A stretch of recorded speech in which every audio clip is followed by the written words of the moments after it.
Hi there, my name's Dane Bergen, photography business growth consultant, and this is Growtography Mini Bites. This is just a little series I'm doing with information that will be helpful to grow your photography business.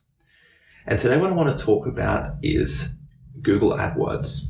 Now, if you've tried that before, that may, send you searching for the close button or the pause button on this video, because a lot of people have tried Google AdWords and had bad results, really bad results.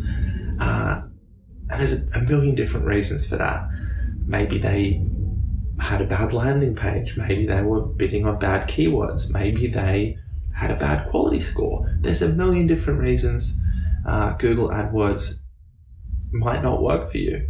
But it's really good. It does work. With the consulting clients I work with, we always do this thing where we start with a small campaign, something that's easy to manage, and something that's targeting their best possible prospects so that they have the best possible results.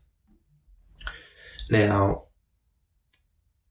what I want you to do for your AdWords campaign is just give it a go. If you haven't done it before, try it. It's really not hard.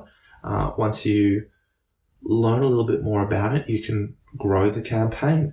But if you start out small, like I'm going to explain in a minute, the chances of failure are low, and you have a very high chance of getting new clients for not a lot of money.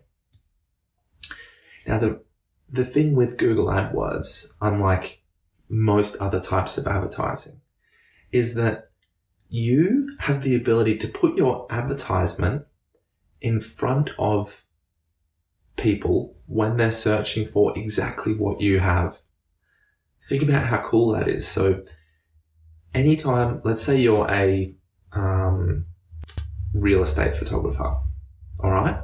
So anytime someone types in, let's say you live in Melbourne, I live in Melbourne, or let's say you live in, more specifically, Newport area in Melbourne.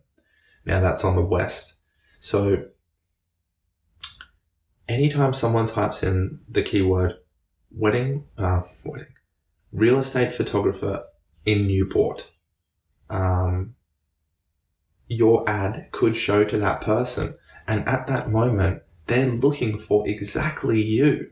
So all you have to do is create a compelling ad, something that's going to get them to actually click the ad so that they land on your website, on your landing page, which then has the job of convincing them that you are a good photographer and to get in touch with you.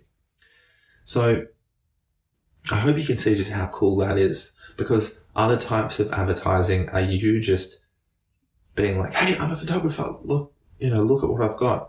Where this type of advertising is them, it's like them knocking on your door and saying, hey, I heard you do real estate photography. Can I look at your portfolio?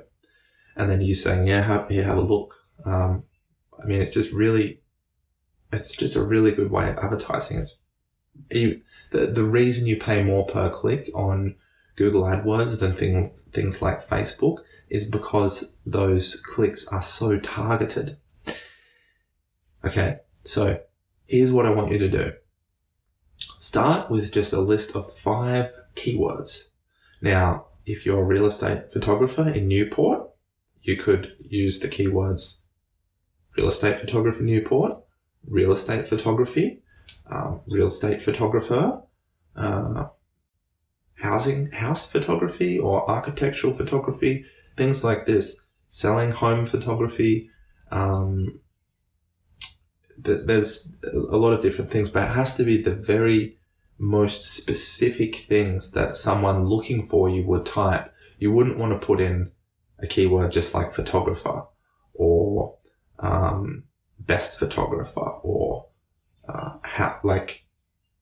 photography, because that could show your ad for anyone searching for photography. Like they're trying to learn photography. They could have typed in how to take better photos and your ad could show up. So you want it to just be those very specific keywords like real estate photographer, Newport. And that's going to narrow down the amount of impressions you get, your ad, which is each time your ad gets shown to someone, it's called an impression. So that's your keyword list. Start with 5, the most targeted 5 keywords. Next, what you're going to do is set a radius for how, who's going to see your ad. Now you want the radius will start where you live or where you work, your studio, and it will go out just a short way so that everyone who sees your ad lives very close to where you work. So you might do that as 3 kilometers or 5 kilometers or, not very far. The reason is that if they're very close to your area and they can see in your ad that you live right near them, they have a high chance of clicking on your ad and going to see what you offer. If you put a radius of 50 kilometers, even though you may travel 150 kilometers to go and do a job, if it's something like a wedding or, a high-end home, those aren't your most targeted prospects because they're probably looking at photographers from all over Melbourne or all over wherever you live. But within just a few kilometers, those are extremely targeted people. And if within 3 kilometers, they're typing real estate photographer Newport, that you are, very likely to get them to click your ad, have a look at your work and give you a call. Okay, so that's all I want you to do. I want you to also keep an eye on the actual search terms, it's called, when you go into your account and you start getting clicks, because it will show you exactly what keywords someone typed in to before they clicked your ad. So it'll give you an idea of things to add to your negative keyword list. And those are keywords when someone types them in, your ad should not show. So if you see that someone typed learn real estate photography, you would make a negative keyword of learn, because that's not someone looking for a real estate photographer. They're just wanting to learn. Okay. So I hope that all made sense. And I want you to give Google AdWords a try. If this video was helpful in this growtography series, go and leave a comment below. I really appreciate it. And if you're interested in consulting with me, then just get in touch.